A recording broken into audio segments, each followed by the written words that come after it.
output is your level of input in language acquisition. And I really want to make this clear because I just watched this on a podcast, and they were talking about that you usually talk 10 levels below on the 10 levels below on what you actually can understand on the language, because you don't use that much vocabulary to express yourself, but you use a lot of vocabulary to understand books or to understand things.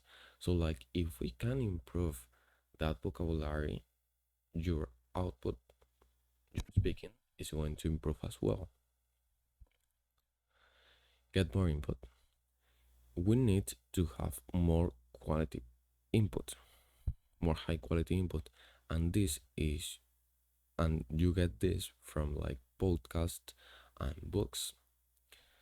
But there's a special case for podcasts because podcasts that are made uh, to make people laugh usually don't have that good vocabulary.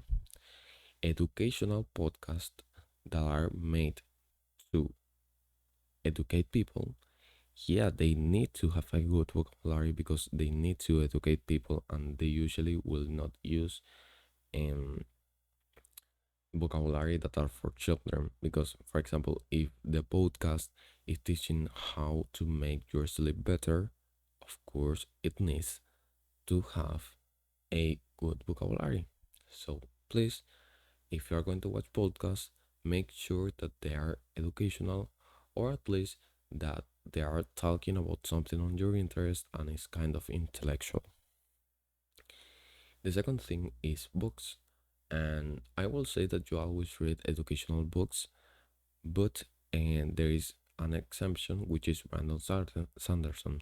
He is a writer that always writes, of course, that always writes books, fantasy books, and all of his fucking books are fucking awesome.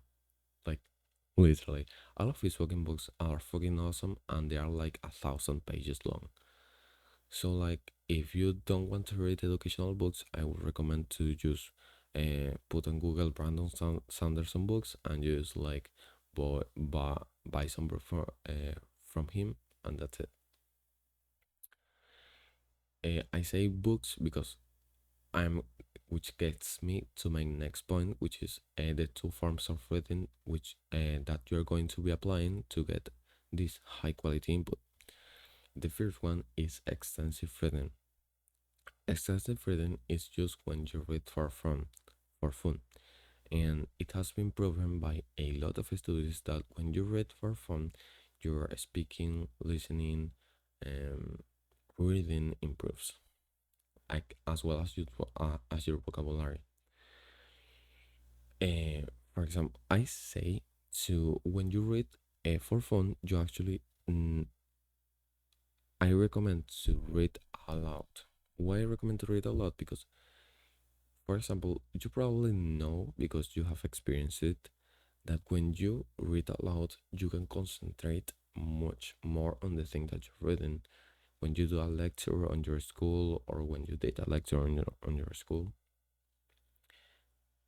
you felt like you could really concentrate on that thing when you were reading aloud. That's why I usually say to read aloud, because it's just easier, and it's also going to improve your speaking, which is the thing that you want because you entered to this video. And if the thing that you read that you're reading can be fun for you, which if you're reading Brandon Sanderson, like it's going to be fun for you because his books are just awesome, then it's better for you. The second form of reading is just intensive reading. And intensive reading is the best way of acquiring vocabulary. Like literally, when I do intensive reading, that is when I experience the most growth on my vocabulary. But the thing about it is that you can't really do it for a lot of the day. Like you can, but it's just very tiring. Like I use do intensive reading for like 1 or 2 hours a day, and with that, like usually are good. What you do in intensive reading is just understanding everything that you're reading, because in extensive reading you usually don't understand some sentences, but you're good with that and you just keep reading because you can understand the whole context. And that's usually what it takes to learn something. Like if you can understand the context in which you are putting, that's it.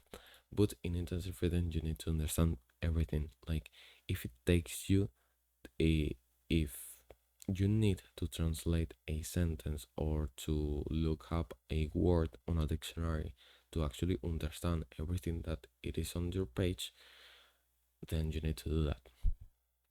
So, like, yeah, that's it.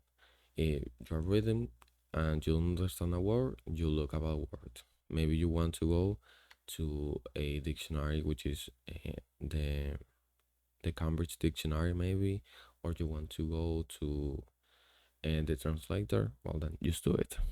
That's kind of it. And that is all for the video. And if this actually helped you, just go to watch my product on the description. Thank you.